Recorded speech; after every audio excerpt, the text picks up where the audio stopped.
Estimados amigos, qué gusto me da saludarlos y recibirlos. Muchas gracias por acompañarnos en esta serie sobre el cambio climático y su impacto en la biodiversidad que se realiza en coordinación con el Instituto de Biología de nuestra máxima casa de estudios. Me da mucho gusto saludarlos y sobre todo porque hoy, fíjese usted ya, el programa número 4 que lleva por título Degradación de humedales por el cambio climático. Y bueno, pues el día de hoy precisamente vamos a estar pues platicando con expertos, como ya es tradición aquí en Mirador Universitario, pues para entender y conocer que los humedales son indispensables por los innumerables beneficios o servicios ecosistémicos que brindan a la humanidad. Fíjese usted, desde el suministro de agua, agua dulce, por supuesto, alimentos y materiales de construcción y, por supuesto, también la biodiversidad que en estos ecosistemas se encuentran. El control de crecidas, la recarga de aguas subterráneas y la mitigación del cambio climático, por supuesto, también lo estaremos analizando. Así es que yo soy Carlos Esquivel Acroa, con el gusto de saludarlos, agradecerles, por supuesto, el favor de su atención, recordarles que su opinión para nosotros resulta muy valiosa, nos enriquece, nos fortalece y quizá usted tenga la inquietud de que algún tema en particular quiera ser abordado, desarrollado, discutido aquí en Mirador Universitario. Con mucho gusto nosotros le daremos salida, así es que sea usted tan amable de establecer contacto con nosotros. Ya en sus pantallas están las vías de comunicación para que lo pueda hacer. Y bueno, pues me da muchísimo gusto el día de hoy darle la bienvenida a dos grandes amigos, dos grandes investigadores del Instituto de Biología y que obviamente pues versados en el tema para que puedan platicar con todos ustedes, con un servidor, sobre este importante tema, este conocimiento que a todos nos impacta como sociedad mexicana y por supuesto también en la agenda global. Así es que en primer término saludo con mucho gusto y es un privilegio recibirla aquí en Mirador Universitario a la doctora Guadalupe de la Lanza Espino. Guadalupe, muchísimas gracias por haber aceptado nuestra invitación. Bienvenida. Muchas gracias y es una satisfacción estar aquí presente. Al contrario, muchísimas gracias. Y por otro lado, a un gran amigo ya de Mirador Universitario, pues saludo con mucho gusto al maestro en ciencias, Marco Antonio Gurrola Hidalgo. Marco Antonio, bienvenido. Muchas gracias. Gracias, buen día.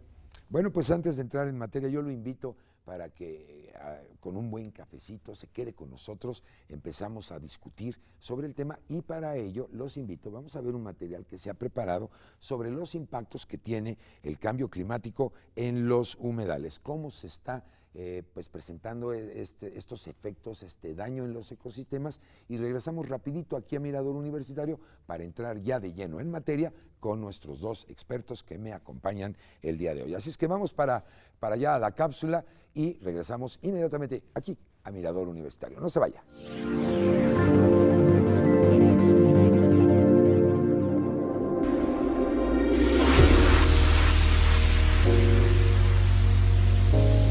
Los humedales costeros del Golfo de México son una de nuestras grandes riquezas y representan uno de los ecosistemas de mayor importancia en las regiones tropicales. En general, se tiene poca información sobre su respuesta ante un clima inestable, mientras su deterioro avanza rápidamente. La pérdida de hábitats, así como la alteración y fragmentación de los humedales por la conversión de tierras para la agricultura, la acuicultura, el uso industrial o urbano y la construcción de presas, entre otros cambios, están generando una de las peores crisis ambientales del último siglo. Aunque existe incertidumbre en cuanto a las estimaciones de tales cambios, se prevé que aumente la variabilidad del clima, lo que puede agravar los impactos en concordancia con el calentamiento global. Actualmente, los humedales de las zonas costeras experimentan aumento de temperatura, niveles de inundación, erosión acelerada y como consecuencia pérdidas de manglares, salinización de estos y sobre todo los costeros de agua fresca, además de los cambios que pueden sufrir los ecosistemas de los humedales ribereños e interiores y la acumulación de residuos orgánicos. En este contexto, el cambio climático en conjunto con las amenazas anteriores incrementan el riesgo de deterioro y pérdida de los humedales, los cuales son clave en los esfuerzos de mitigación, pues su destrucción estimula las emisiones y reduce la captura de gases de efecto invernadero, principalmente los de CO2. Con su desaparición se pierden grandes sumideros de carbono, ya que mientras ya que mientras los bosques almacenan una cantidad finita de carbono, diversas clases de humedales lo hacen en forma continua.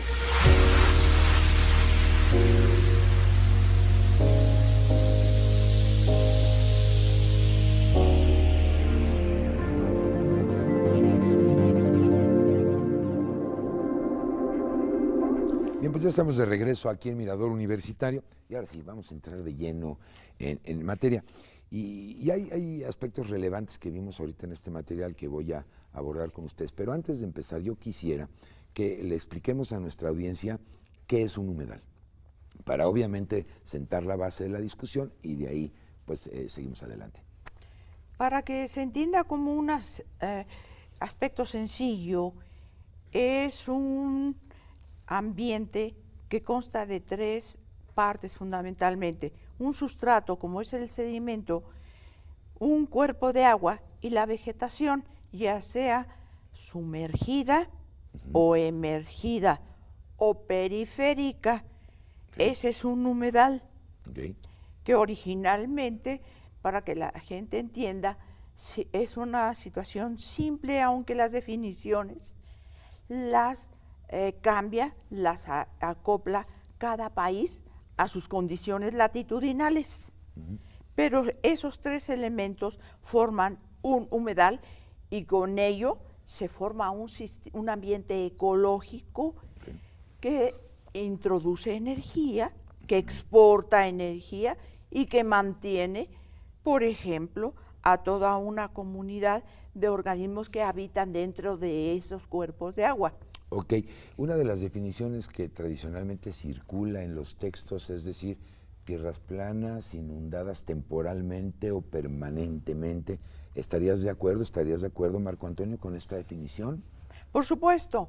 México está ubicado en una latitud tropical. De acuerdo. Esto quiere decir que habrá humedales que estén secos o inundados en la época de lluvia. Okay. Y dentro de un ejemplo de ellos son los oasis, o lo que le llaman los lagos playa, que son cuerpos de agua semejantes a los oasis, y florecen de alguna manera en una forma exagerada cuando se inundan. Claro que sí, estos están sujetos definitivamente que sean permanentes o que no tengan agua en una temporada, pero que sí tienen la capacidad, porque ya es un elemento histórico evolutivo, de que se establezca periodos de sequía, periodos de lluvia. Ok, entonces quiere decir, Marco Antonio, como bien nos apunta Guadalupe, tenemos un impacto en cuanto a la cantidad de agua que llega. Por ejemplo, si vemos en el espectro de humedales, pantanos, turberas, marismas, esteros, manglares, que incluso están sujetos a la variación de las mareas. ¿Me explico? Danos una breve visión de pequeñas diferencias con ejemplos muy claros para que la gente, no es lo mismo un pantano que un estero, que un manglar. Claro, definitivamente esto, como dice la doctora de la Lanza, va a estar influenciado en el lugar donde se encuentra. Okay. Definitivamente un humedal va a tener una relación con una gran variedad de plantas, pequeños hábitats, que va a ser dependiente del ambiente químico, de la salinidad, de materia orgánica, etcétera, ¿no? Entonces todo va a tener un contexto específico dentro del ecosistema como tal. Sí hay diferencias. Bien. Hay diferencias en composición de especies, dependiendo, como dijo la doctora, del lugar, de la latitud, inclusive de la altitud. Que me encantó el término ambiente ecológico, porque eso es muy claro de entender, que es específico y por lo tanto la fauna, la flora será acorde a este ambiente, ¿no? Exactamente. Correcto. Ahora bien, ¿tenemos más o menos un estimado cuántos humedales tenemos en México?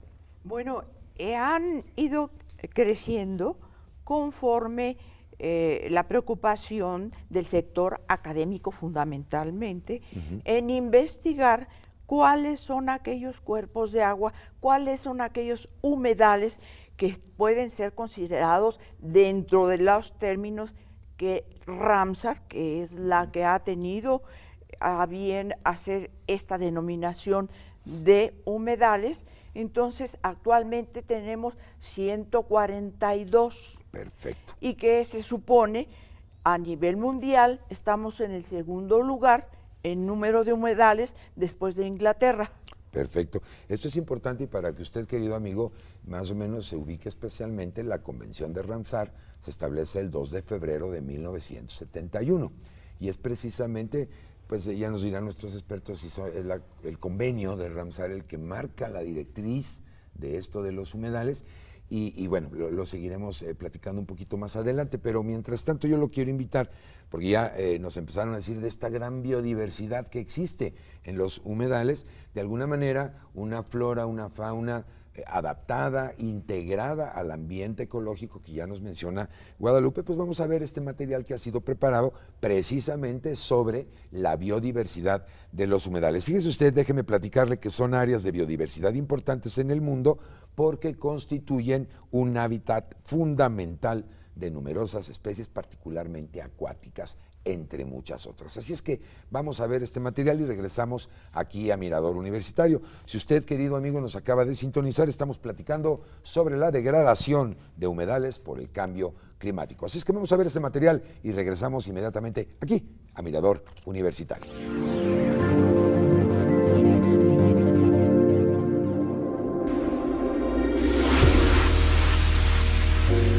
Actualmente se reconoce a los humedales como los ecosistemas más productivos del planeta.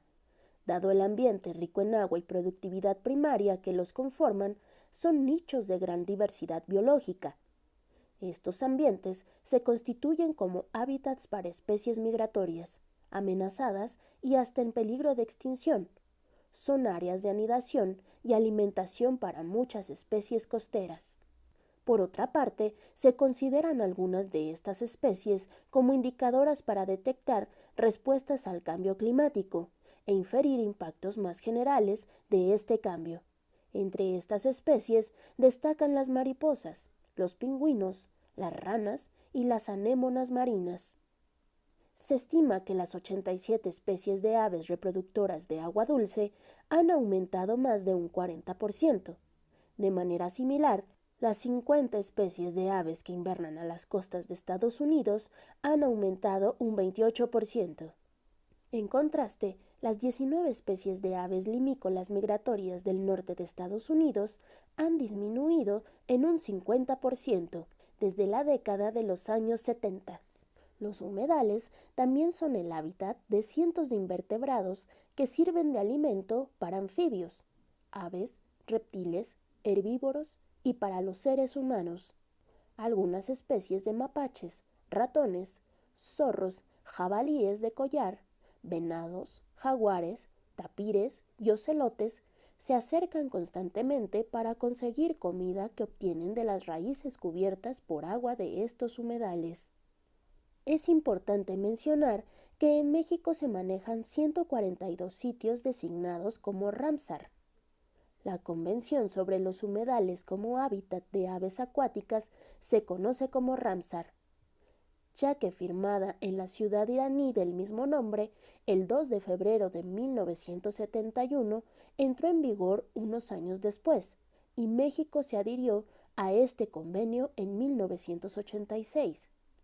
Ramsar fue el primero de los tratados modernos de carácter intergubernamental sobre conservación y uso sostenible de los recursos naturales, que está dedicado a un ecosistema, en este caso a la conservación de la biodiversidad de plantas y animales de dichos ecosistemas en general.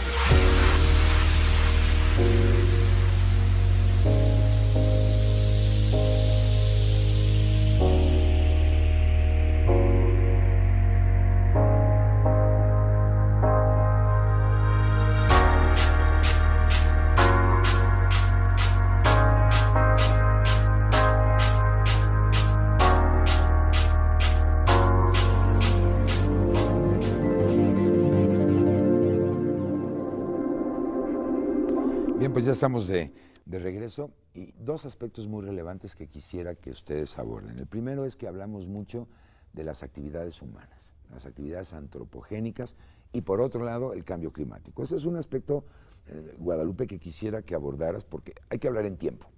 Una situación es lo que hacemos como humanos y que el efecto puede ser inmediato versus cómo responde el clima, ¿no? Esa es una. Y la otra, mi querido Marco Antonio, si eres tan amable, sabemos que hay humedales artificiales y también hay naturales. Entonces, marcar esa diferencia porque existe, ¿no? Y que no todo se da en el ámbito natural. Empiezo contigo, Guadalupe, en este sentido de las escalas de tiempo.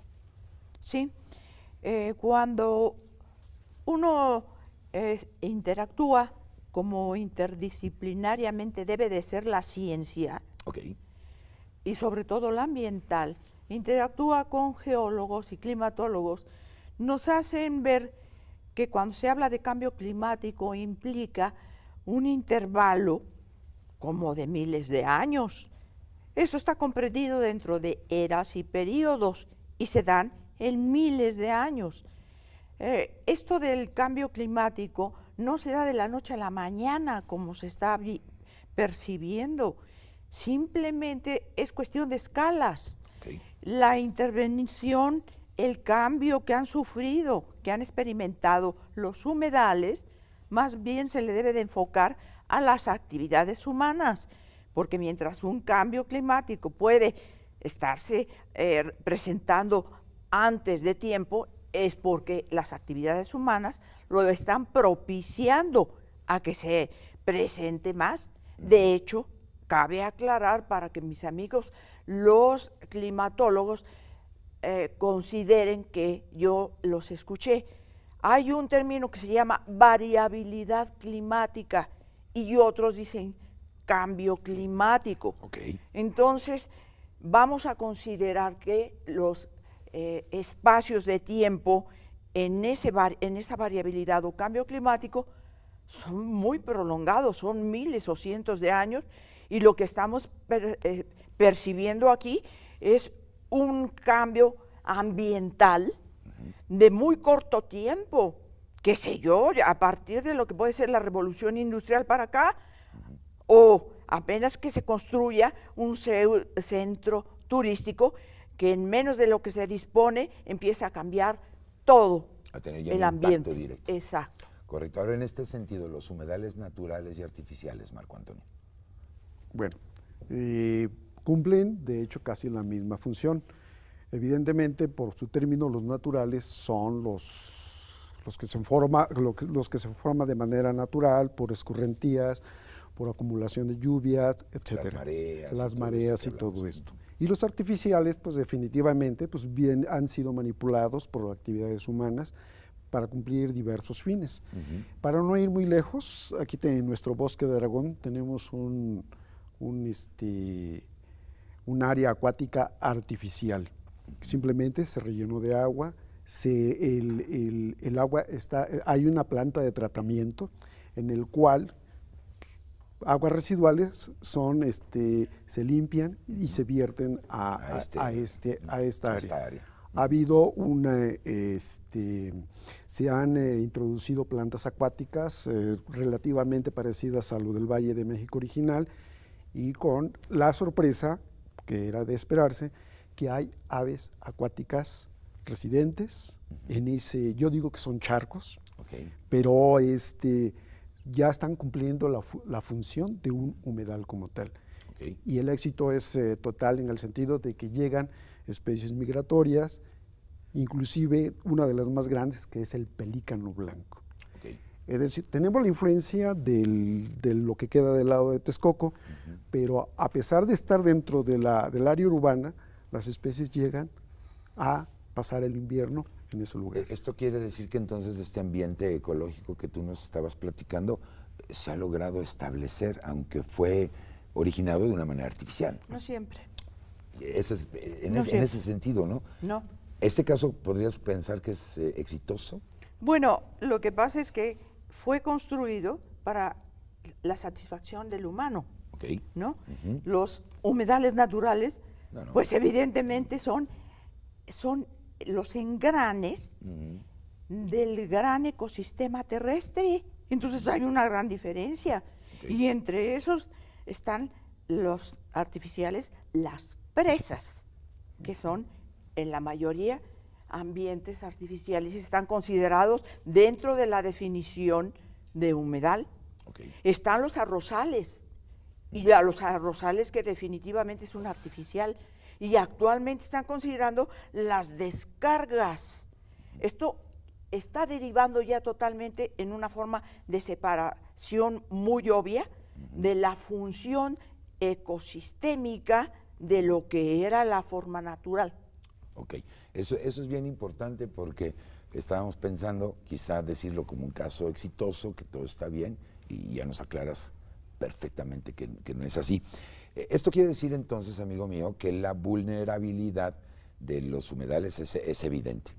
Vamos a ver precisamente una cápsula sobre este tema, precisamente para que nos demos cuenta que el cambio climático, pues evidentemente afecta, ¿no? Debido a esta sensibilidad que tienen los humedales. Fíjese, déjenme compartirles un dato. Dice, se calcula que la extensión mundial de los humedales disminuyó entre un 64 y un 71% en el siglo XX. Me parece un dato, valga la expresión, espeluznante. Así es que vamos a ver este material y regresamos a seguir platicando con nuestros invitados sobre la degradación de los humedales por el cambio climático. Vámonos para allá, regresamos aquí a Mirador Universitario.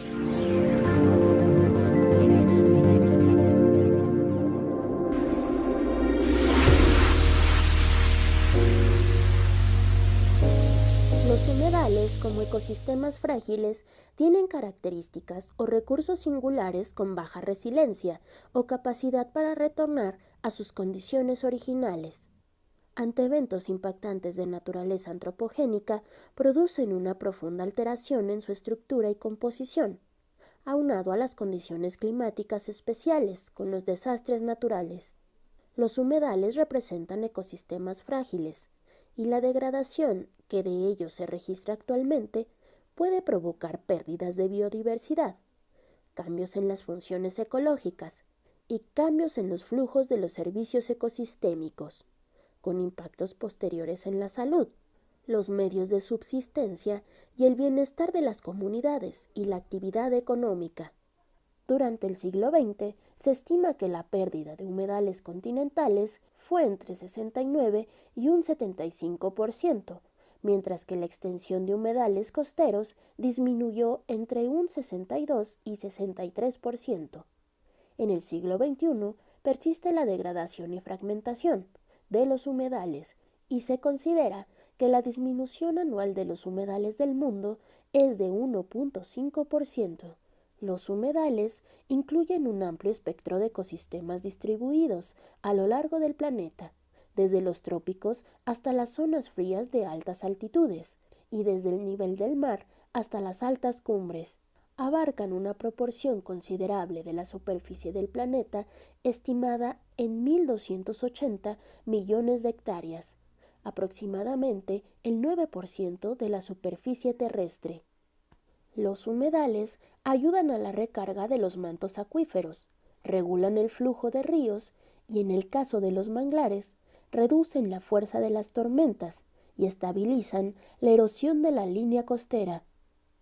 Su importancia como vías de comunicación acuática o como zonas de crianza comercial de ciertas especies es también muy destacada.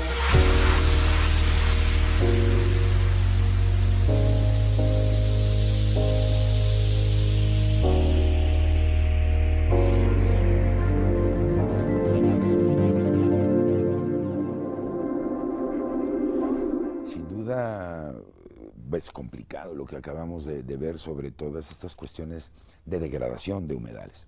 Obviamente sabemos que depende de las características físico-geográficas de estos ecosistemas. Ahora, yo quiero que me comenten cuáles son las principales causas de degradación de estos humedales, Guadalupe, y algunos ejemplos muy clásicos en nuestro país que lo está viviendo. Consideran hasta los tomadores de decisiones que México está, a pesar de su ubicación latitudinal, que tenemos mucha agua. Y no es cierto. La mayoría de un 65% que se llama semidesértico quiere decir que precisamente el elemento agua, que además es el que mantiene a los humedales, claro, está siendo utilizada para actividades antropogénicas diversas. Sí, sí. Entonces es un problema difícil de entender, que cada vez más actividades, más asentamientos urbanos, esto está conllevando a una disminución en uno de los papeles más importantes de un humedal, proporcionar agua. Pero si le sacamos agua, entonces el humedal definitivamente va a desaparecer, aunque sea permanente o aunque sea estacional. Okay. Sí, y entonces tampoco va a haber infiltración, es decir, que tampoco vamos a poder, aquellos que están con un papel agrícola, no están teniendo que cada vez obtener más agua de fondo, porque ya no hay agua superficial que satisfaga. Claro. Y obviamente muchos del papel que juegan los humedales es la infiltración, el enriquecer el agua subterránea. Esas recargas, ¿no? La recarga, y entonces ahora se está utilizando, sacando para, es decir, riego, que es la mayor actividad que consume agua en México.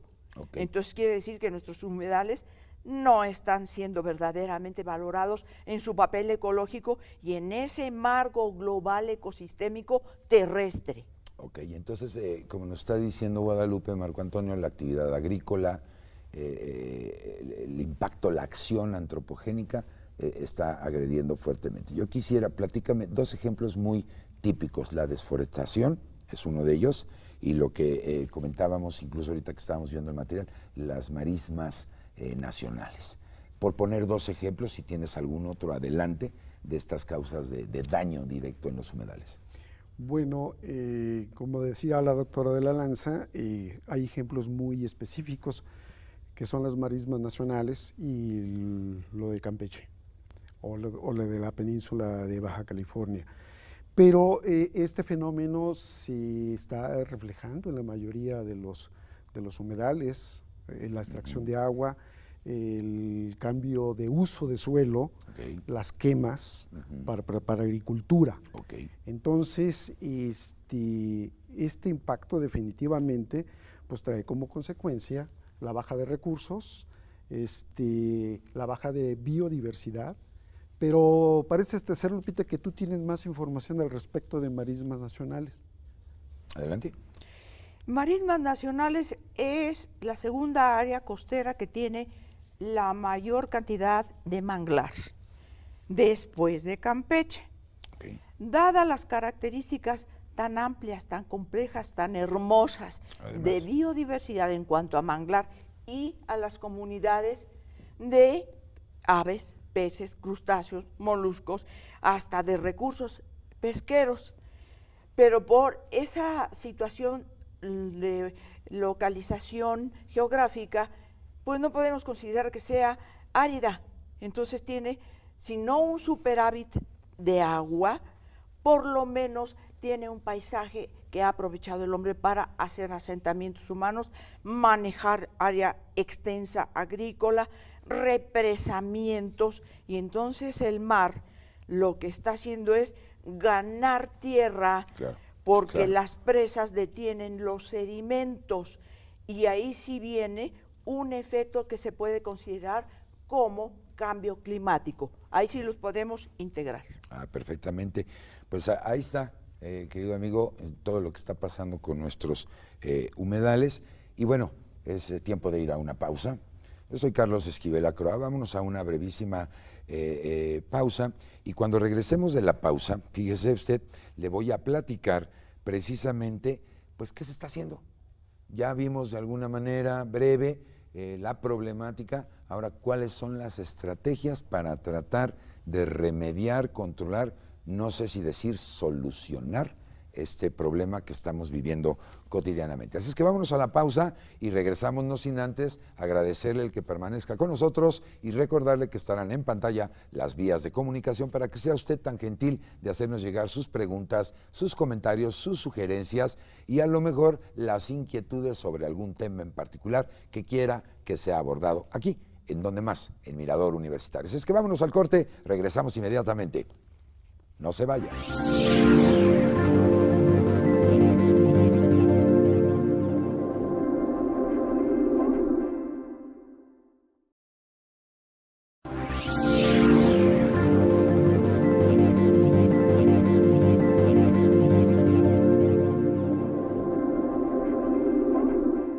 Pues muchas gracias por continuar con nosotros aquí en Mirador Universitario. Si usted, amigo mío, nos acaba de sintonizar, le platico que estamos comentando, aprendiendo, ¿por qué no?, sobre la degradación de los humedales por efecto del cambio climático.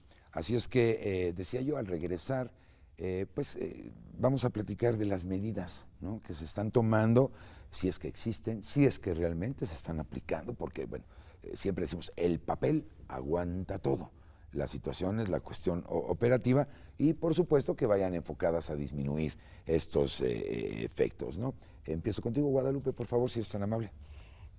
Se han propuesto incluso no solo las 3 principales leyes que te acabo de comentar, sino que hay más de 10 que abordan el agua, que es el elemento primordial que constituye un humedal.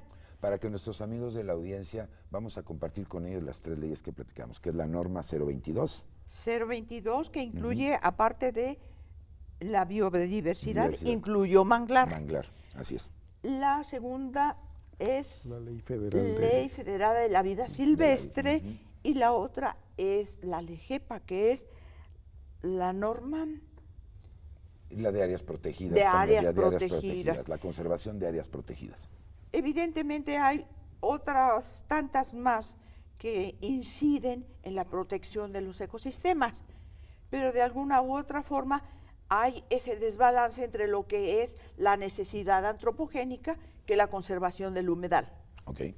Eso ha llevado, como insistí hace rato, a una pérdida de humedales, de áreas muy extensas, en marismas nacionales Nayarit, en donde puedo también hablar de que sí se pudo parar la construcción de una presa, pero no precisamente porque pudiera protegerse el humedal, sino por cuestiones culturales, étnicas, de ciertos grupos que han podido salvar a ese ecosistema, aunque ya está degradado.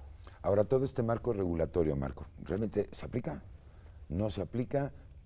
¿Por qué? En tu visión, yo sé que no vas a descubrir el hilo negro, pero de alguna manera para que nos ilustres, ¿por qué no? Si existe de alguna manera. Bueno, como dice la doctora, realmente hay un marco regulatorio, hay normas, hay leyes que, como comentábamos hace un rato, están en el papel y difícilmente se están aplicando. Aunque eso no quiere decir que no se apliquen, definitivamente. Entonces, pues yo creo que la cuestión aquí es que ha habido o va a haber una nueva regulación y digamos que tomar al toro por los cuernos y de una vez dar, fomentarla y aplicar la ley, ¿no? Tenemos un ejemplo clásico en este sentido, no sé qué es lo que está pasando, no tengo información. Tenemos un humedal aquí en el Valle de México, que son los humedales de Lerma. Ancestral, ha cumplido sus funciones, ha tenido un gran, digamos, un gran urbanismo. El área se ha reducido, como ya habíamos comentado antes, por la reducción del hábitat para agricultura, la extracción del agua que venía al Distrito Federal. Hay contaminación industrial, contaminación local, municipal. La desforestación. La deforestación como tal. Para no ir al extremo, por lo menos en el área de contaminantes, el área industrial de Lerma contamina todo ese embalse que, como había dicho la doctora, se llega por lo menos a la presa de Aguamilpa. Entonces, hay contaminación, hay regulación. ¿Qué se está haciendo al respecto? Digo, no tenemos noticia, evidentemente, pues no hay respuesta. Y para terminar, y desafortunadamente, por esa pérdida de recursos, de ambiente, tenemos 2 especies de aves extintas en el Lerma. El cenate del Lerma y la polla de agua, que algunos colegas dicen que todavía existe, pero ya tiene más de 20 años que no se ha visualizado. Habrá que verla, ¿no? Entonces, este pequeño ejemplo nos determina si se está aplicando o no las normas regulatorias para que este ambiente resurja y se conserve, ¿no? No, y más que en esta problemática es evidente, ¿no? Basta ir a esa zona y se respira un aroma espantoso que evidentemente denota el nivel de contaminación que existe en el área, ¿no? Entonces, resulta increíble o incluso impensable que si es tan claro lo que está pasando, pues no se aplique un marco regulatorio como para tratar de revertir esto, ¿no? Pero bueno, ahí está la reflexión para todos nosotros. Mientras tanto, vamos a ver otra cápsula sobre los mecanismos de mitigación de los impactos en los humedales. ¿Sabe usted qué es esto? Pues mire, la presión social ha generado que muchos gobiernos estén tomando precisamente iniciativas. El gobierno mexicano, por supuesto, está dentro de este listado. Vamos a ver cómo le están haciendo o qué se está pretendiendo hacer precisamente para mitigar estos efectos. Así es que vamos para allá y regresamos ya a la recta final de Mirador Universitario. No se vayan.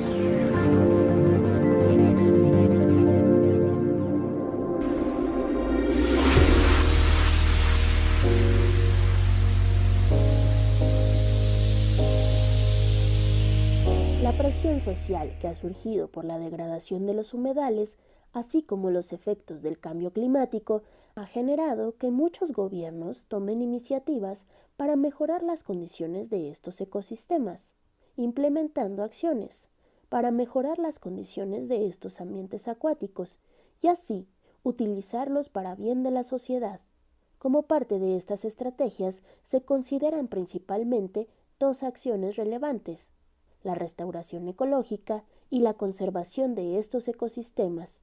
En realidad, la restauración ecológica comprende una serie de actividades bajo contextos muy diversos que en algunos casos permite la recuperación de ecosistemas que son indistinguibles de sistemas naturales. Solo la recuperación de algunos atributos o funciones específicas. Las metas que se alcancen dependen de varios factores, entre los que se destaca el nivel de perturbación del sitio que se busca restaurar, así como el de los alrededores. En cuanto a las estrategias de manejo para la conservación, se deben contemplar las condiciones biológicas del sitio, el contexto ecológico regional, los factores sociales, así como el cambio climático, a fin de que los administradores integren estos cambios en sus esfuerzos de planificación, gestión y uso racional de ecosistemas de humedales. En resumen, los ecosistemas acuáticos son sistemas que tienden a responder de manera muy rápida tanto a las perturbaciones como a los planes de manejo y restauración.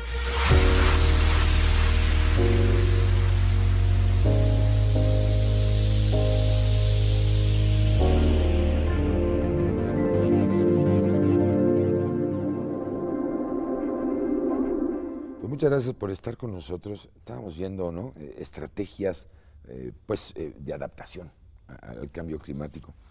Y decíamos, bueno, estaremos realmente como país, y en esto una opinión muy objetiva, ¿le estaremos entrando como se debe a tratar de contrarrestar esto?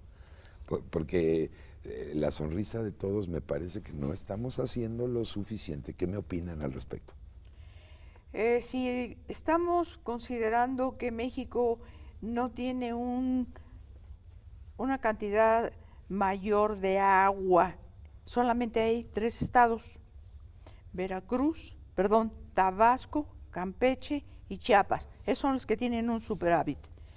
Pero el de ahí hacia arriba se considera como, insisto, semiárido, y es a donde se han instalado todas las automotrices que ya en otros países no se aceptan.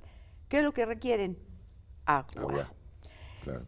Agua, entonces, ¿qué podemos ver de futuro a los humedales acelerando el cambio climático a través de las actividades humanas? ¿Sí? Hay que aclararlo bien por los periodos de tiempo en que se presentan.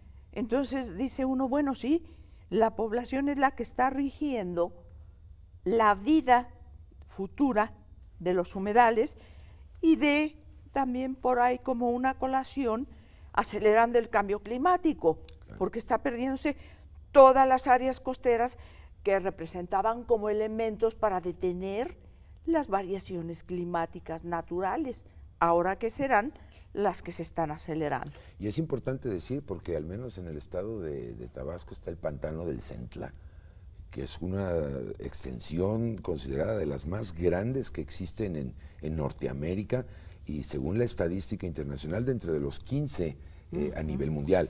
Y ahí hay una reflexión, porque de 32 entidades federativas, solo 3 es de temor, ¿no? Ahora, en este sentido, Marco, podríamos pensar que las estrategias para minimizar los efectos adversos del cambio climático son adaptaciones o les llamamos estrategias o cuál es la denominación más correcta en este sentido. Porque me parece un punto medular, porque suena muy bonito en el discurso la estrategia, como que todo el mundo piensa ya encontramos la solución al problema. Y bueno, ¿es adaptación o qué está pasando? Hay estrategias y hay adaptación. Ok, márcame la diferencia. La adaptación definitivamente pues, tiene que ser, es decir, como la palabra lo indica, adecuarnos a los cambios. Los ambientes, el ambiente de los esteros, definitivamente está recibiendo esa presión de temperaturas y salinidades fuentes de agua no normales. Todos los ecosistemas, la flora, la fauna, tiene un nivel de adecuación, como nosotros mismos. Un límite, digamos. Un límite. Okay. Tenemos un máximo y un mínimo que aguantar, y sí lo podemos hacer. Sí. Los ecosistemas también están en la misma situación. Cierta salinidad, cierta temperatura pueden evolucionar, pero si el ambiente o los ecosistemas o la fauna y la flora no responde, ¿qué va a pasar? Son parece ser que son tres puntos de adaptabilidad. Sí, que son medulares, ¿no? Son medulares. La especie puede migrar. Okay. Eso es muy básico en peces, en pequeños y grandes invertebrados, aves, mamíferos y reptiles. Las plantas, organismos sesiles, es mucho más difícil. Okay. Entonces, si las condiciones cambian y no hay tiempo para emigrar al continente, puede haber problemas. Sí, y yo agregaría además, salvo su mejor opinión, la interacción entre ambos grupos, es decir, tanto las especies vegetales versus las especies animales. Hay una correlación. Porque hay una correlación estrecha. Definitivamente. ¿No? Y entonces, si el impacto está haciendo en ambas, bueno, hablemos ya la cadena trófica, ¿no? Los servicios ecosistémicos que se pueden proporcionar. Es un desequilibrio total, ¿no? Exactamente. Ok. Entonces se pueden adaptar a esas condiciones cambiantes. Pero ¿hasta dónde puede llegar esa adaptación? ¿Hasta dónde? Esa es la pregunta, ¿no? Esa es la cuestión que creo que la academia o los diferentes Trata de especialistas trata de responder, claro, para dar esa información a los tomadores de decisiones y que estos regulen. Sí, y ojalá que esta generación de conocimiento que sabemos que existe, pues sea tomado en cuenta por los tomadores de decisiones, porque al final del día, Guadalupe, eso es lo que importa. Pero hay una ¿no? cosa que sí quiero aclarar. Para dar una solución aparente, entre comillas, y a veces no sabemos si sea viable, todos los estudios que se deban de llevar a cabo para dar elementos a que se tome una decisión a nivel de los tomadores de decisiones, tienen que ser estudios interdisciplinarios, no son aislados. No, por supuesto. Tú lo acabas de decir, los organismos, es decir, la flora, es la base de la cadena trófica. Es el sector primario. Entonces es evidente que esa flora va a tenerse que ver modificada por aspectos que no son propios de la evolución ecosistémica. Perfectamente. Sino es humana. Así es, sin duda, sin duda. Así es que yo creo que todos nosotros estamos siendo muy responsables de lo que está pasando. Bueno, vamos a ver un último material que es precisamente sobre esto. Estrategias de adaptación de los humedales al cambio climático. Y hay una nota que resulta interesante, fíjense, lo comparto con todos ustedes y con nuestros invitados. Las estrategias de adaptación al cambio climático se manejan como una respuesta de la sociedad, ¿no?, encaminada a reducir los efectos adversos del clima, que es perfectamente lo que me acabas de decir. O sea, el impacto de la actividad antropogénica. Así es que vamos para allá y regresamos rapidito a Mirador Universitario ya para la recta final, para el cierre del programa, conclusiones y obviamente agradecer, por supuesto, de nueva cuenta su presencia. Vámonos para allá, regresamos, no se vayan.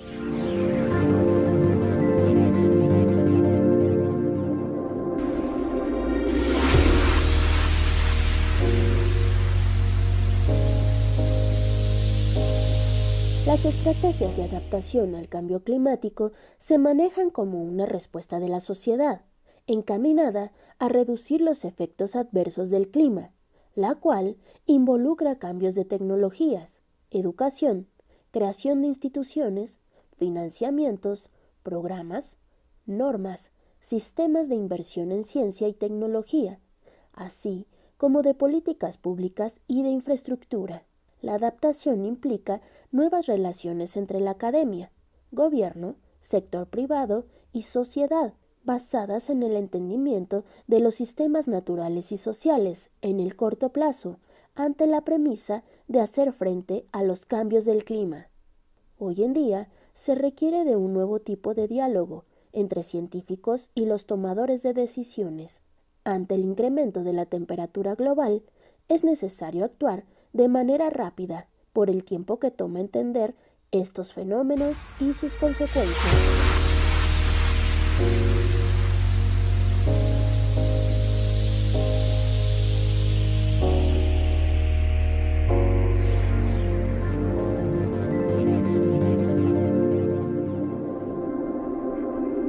Bien, pues ya estamos en la parte final de Mirador Universitario. Muchas gracias por continuar con nosotros. Y bueno, vamos al cierre del programa. A manera de conclusión, yo les pediría dos cosas. La primera, de todas estas aparentes estrategias de adaptabilidad, sé por ahí que tú tienes un desacuerdo en la cuestión de adaptación, que ya nos comentaba Marcos, y me gustaría que la compartas con la audiencia.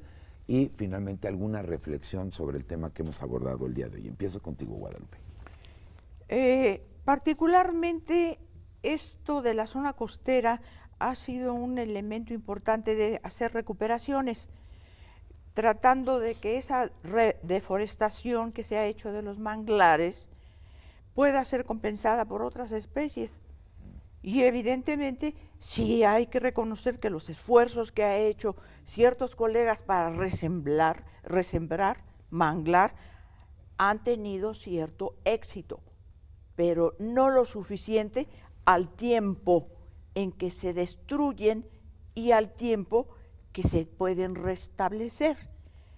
Un área que se destruya puede ser que tenga un porcentaje de éxito, vamos a ser muy así exagerados, como del 40%.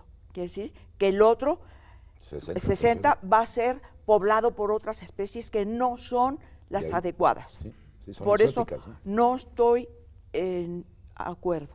Ok, eso me parece muy importante. ¿Tú, alguna conclusión, mi queridísimo Marco? Solamente retomar todo lo que hemos discutido, sintetizado, ¿no? Evidentemente, el cambio climático ya lo tenemos aquí.